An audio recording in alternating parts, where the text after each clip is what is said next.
ਹਾਂਜੀ ਮੈਂ ਨਾ ਦੂਸਰੀ ਵਾਰ ਆਇਆ ਵਾਂ। ਮੈਨੂੰ ਮੇਰੇ ਦਾ ਮਤਲਬ 5-6 ਸਾਲ ਹੋ ਚੱਲੇ ਸਨ ਤੇ 5-6 ਸਾਲਾਂ ਤੋਂ ਦਵਾਈਆਂ ਖਾ ਰਿਹਾ, ਡਾਕਟਰੀ ਹਕੀਮੀ, ਬਾਕੀ ਕੋਈ ਆਰਾਮ ਨਹੀਂ ਆਇਆ। ਬਾਕੀ ਇੱਥੇ ਪਹਿਲੀ ਵਾਰ ਆਇਆ ਸਾਂ, 2 ਦਿਨ ਇਸਤੇਮਾਲ ਕਰਨ ਦੇ ਨਾਲ ਨਾ ਮੈਂ ਦਵਾਈਆਂ ਛੱਡ ਦਿੱਤੀਆਂ ਸਨ। ਨਹੀਂ ਤੇ ਪਹਿਲੇ ਨਕਸ਼ ਵਗੈਰਾ ਵੀ ਅੱਲਾਹ ਦਾ ਕਲਾਮ ਨੇ। ਇਹ ਮੇਰੇ ਗੱਲ 'ਚ ਅੱਛਾ ਜੀ।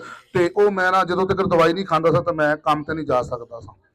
ਤੇ ਜਦੋਂ ਮੈਂ ਇੱਥੇ ਆਇਆ ਵਾਂ ਤੇ ਮੈਂ ਦਵਾਈ ਵੀ ਛੱਡ ਦਿੱਤੀ ਤੇ ਕੰਮ ਤੇ ਵੀ ਜਾ ਰਿਹਾ ਤੇ ਬਸ ਇਹੀ ਇਸਤੇਮਾਲ ਕਰ ਰਿਹਾ। ਫੋਨ ਨੰਬਰ ਦੱਸੋਗੇ ਆਪਣਾ? 0301 48 48 028।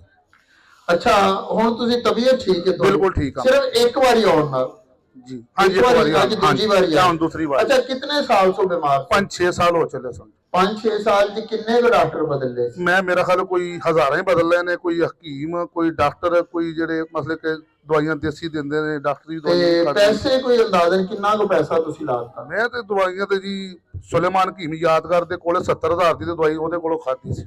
ਅੱਛਾ। ਉਹਦੇ ਨਾਲ ਵੀ ਆਰਾਮ ਨਹੀਂ ਆਇਆ ਸੀ ਤੇ ਇਸ ਤਰ੍ਹਾਂ ਤੇ ਮੈਂ ਬਹੁਤ 8-10 ਲੱਖ ਰੁਪਇਆ ਲਾ ਚੁੱਕਿਆ ਵਾਂ। ਅੱਛਾ ਜੀ। ਤੇ ਕਿੱਥੋਂ ਤਸ਼ਰੀਫ ਲਿਆਏ ਤੁਸੀਂ? ਮੈਂ ਜੀ ਇਹ ਬੰਦ ਰੋਡ ਸ਼ਫੀਕਾਬਾਦ। ਅੱਛਾ, ਸ਼ਫੀਕਾਬਾਦ ਦੇ ਵਿੱਚ ਤੁਹਾਡੇ ਇਰਦ ਗਿਰਦ ਹਮਸਾਇਆਂ ਨੂੰ, ਗਲੀ ਵਾਲਿਆਂ ਨੂੰ, ਜੀ ਸਾਰਿਆਂ ਨੂੰ, ਮੇਰੇ ਰਿਸ਼ਤੇਦਾਰਾਂ ਨੂੰ, ਮੈਡੀਕਲ ਸਟੋਰ ਵਾਲਿਆਂ ਨੂੰ ਪਤਾ ਤੁਸੀਂ ਬਿਮਾਰ ਹੋ? ਹਾਂਜੀ, ਮੇਰੇ ਰਿਸ਼ਤੇਦਾਰ ਸਾਰਿਆਂ ਨੂੰ ਪਤਾ। ਜਿੱਥੇ ਮੈਂ ਸ਼ਾਲਮੀ ਕੰਮ ਕਰ ਰਿਹਾ ਉਹਨਾਂ ਨੂੰ ਵੀ ਪਤਾ ਹੈ।